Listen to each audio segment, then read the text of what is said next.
कहानी है रामपुर गांव की, जहां के मर्द महिलाओं को हमेशा नीचा दिखाने की कोशिश में रहते। अरे अभी तक खाना नहीं आया, क्या मुझे एक और शादी करने की जरूरत है? नहीं जी नहीं, ऐसा मत करना, वरना मैं कहाँ जाऊंगी। खाना लेकर मैं अभी आई जी। गांव की पंचायत में भी फैसले हमेशा औरतों के खिलाफ ही रहते। मैं जो फैसला सुनाता हूँ वो भगवान की आज्ञा होती है। इस लड़के ने अपने मन से शादी करके अच्छा नहीं किया। लड़के को घर भेज दो और इसकी शादी इसकी जाति की किसी लड़के से करवा दो, लेकिन ये लड़की, इसे तो गांव के बाहर निकाल दो। नहीं नहीं जमींदार साहब, ये क्या बोल रहे हैं? ऐसा नहीं हो सकता। मेरी बेटी मासूम है, इसे अच्छे बुरे की समझ नहीं है। अरे कहाँ जाएगी ये बेचारी? कहाँ जाएगी? इतनी चिंता है तो पूरे परिवार का गांव निकाला कर देते हैं। बेचारे पूरे बसे बसाए परिवार को गांव छोड़ना पड़ता है। चाहे जो हो, अगर बेटियों को कंट्रोल नहीं कर सकते तो गांव में रहने का कोई मतलब नहीं है। यहाँ औरतों को दब कर रहना होगा। कोई भी अपने हिसाब से कुछ नहीं कर सकता, सब ईश्वर की मर्जी से ही होगा। तभी गांव का एक आदमी दौड़ा दौड़ा आता है। सरपंच साहब, जमींदार साहब, वो कालिया है ना, उसकी बेटी पढ़ने के लिए शहर जा रही है। अच्छा, ये कब हो गया? और कालिया की हिम्मत कैसे हो गई ऐसा करने की? लेकर आओ उसे और उसकी बेटी को। बस फिर क्या था, हाजिर हो जाते हैं कालिया और उसकी बेटी सरपंच के सामने। और कालिया, ये क्या सुनने में आ रहा है? बेटी को इंजीनियर बना रहा है तू? और ये बता, गांव में तो स्कूल नहीं है, फिर कहां से इतनी क्लास पास कर गई तेरी बेटी? राधा, जो कि कालिया की बेटी है, उसे लगता है कि सरपंच उसकी तारीफ कर रहे हैं। सरपंच जी, मैंने ऑनलाइन पढ़ाई की है, डिस्टेंस लर्निंग से। सभी में मैंने अच्छे नंबर पाए हैं, जिसे देखते हुए शहर की इंजीनियरिंग कॉलेज में मुझे स्कॉलरशिप मिली है। वाह जी वाह, क्या होती है ये? पहले तो ये बताओ, फिर आगे की बात करते हैं। पूरा गांव राधा की बात सुन रहा था और राधा बोलती जा रही थी। तो ऐसे मैं फ्री में एक अच्छी शिक्षा लेकर गांव में जो कुछ परेशानियां हैं, जैसे बिजली, पानी और इंटरनेट जैसी समस्याओं के लिए काम करूंगी। मैं गांव को शहर से जोड़ने के लिए पुल का निर्माण करवाने का प्रस्ताव रखूंगी। मुझे पूरी उम्मीद है कि जल्द ही हमारा गांव भी तरक्की की राह पर चल पड़ेगा। राधा की बात सुनकर सारे गांव वाले ताली बजाने लगते हैं। सरपंच को समझ नहीं आता कि वो क्या करे। चुप रह नादान लड़की, गांव के खिलाफ जाने के लिए तुझे गांव से बेदखल कर दिया जाएगा, वो भी पूरे परिवार के साथ। और हाँ, अगर ठीक से गांव में रहना चाहती है तो ये पढ़ाई लिखाई छोड़ दे। हम तेरे लिए गांव का कोई होनहार लड़का देखेंगे। तभी गांव का एक आदमी बोल पड़ता है। अरे नहीं नहीं सरपंच जी, राधा बिटिया जो बता रही है, अगर वैसा हो जाए तो हम लोगों को पैसा कमाने के लिए बाहर नहीं जाना पड़ेगा। हाँ जी, और ना ही कोसों दूर पानी के लिए भटकना पड़ेगा।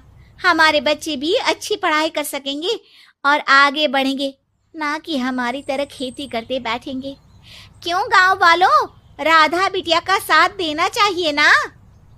सरपंच देखता है कि गांव राधा के साथ है तो वो चुप हो जाता है। वो घर आकर अपने सलाहकार से बात करता है, जो बहुत ही चालाक किस्म का इंसान होता है। अरे सरपंच साहब, आपको बहुत ही होशियारी से काम लेना पड़ेगा।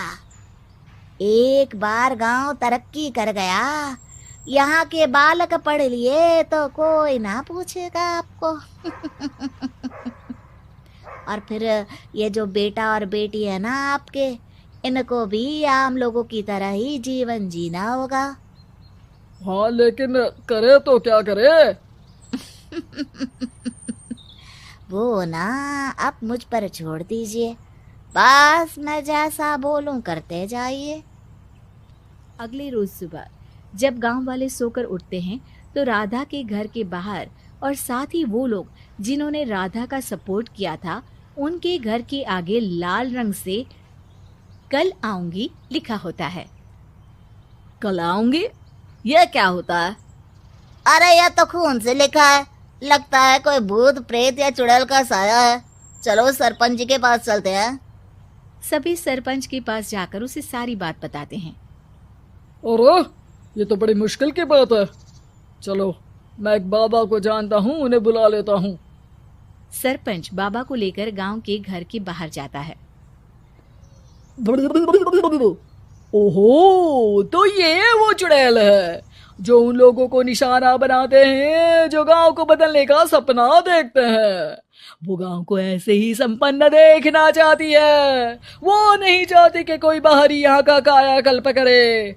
क्या तुम लोगों में से किसी ने गांव को बदलने की सोच रखी है?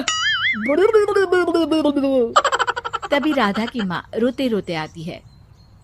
मेरी राधा घर से गायब हो गई है। अरे कोई तो बचाओ, मेरी बच्ची कहाँ गई?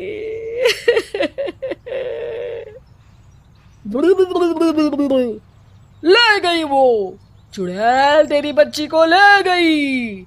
अब वो उसे श्रापित करके छोड़ेगी, उस पर चुड़ैल का साया हो जाएगा। तभी बुरी सी हालत में राधा भी वहां आ जाती है। उसके बाल चुड़ैल की तरह फैले होते हैं और कपड़ों में खून लगा होता है। सभी राधा को देखकर डर जाते हैं। माँ, पता नहीं मुझे कौन उठा कर ले गया था। अरे दूर दूर हो जा चुड़ैल, अब हम लोग इस गांव में नहीं रुकेंगे। अरे कैसी बातें कर रहे हैं आप?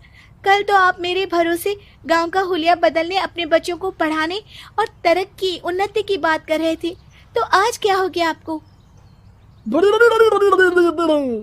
ये फिर तुम लोगों को बहकाएगी। ये चुड़ैल गांव में आ चुकी है, ऐसे ही ये तुम्हारे घर के बच्चों को भी ले जाएगी। गांव वाले राधा को गांव से बाहर निकाल देते हैं। उसके माँ बाप रोते रहते हैं, लेकिन गांव वाले नहीं मानते।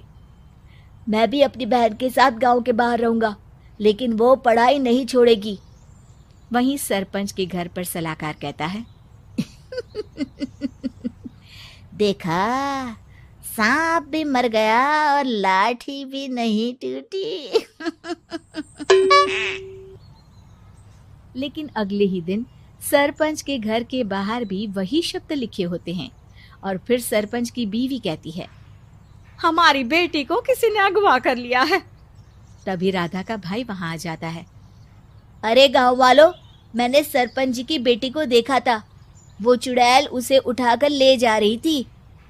अरे क्या मजाक कर रहे हो? नहीं नहीं सरपंच जी, आप नहीं जानते। वो चुड़ैल अब आपकी बेटी में आ जाएगी, जैसे राधा के अंदर आ गई थी। तभी सरपंच की बेटी वैसी ही हालत में वहां आती है जैसे राधा आई थी। पापा, पता नहीं कैसे मैं गायब हो गई थी। चुड़ैल, इसके अंदर भी चुड़ैल का साया है, मारो इसे।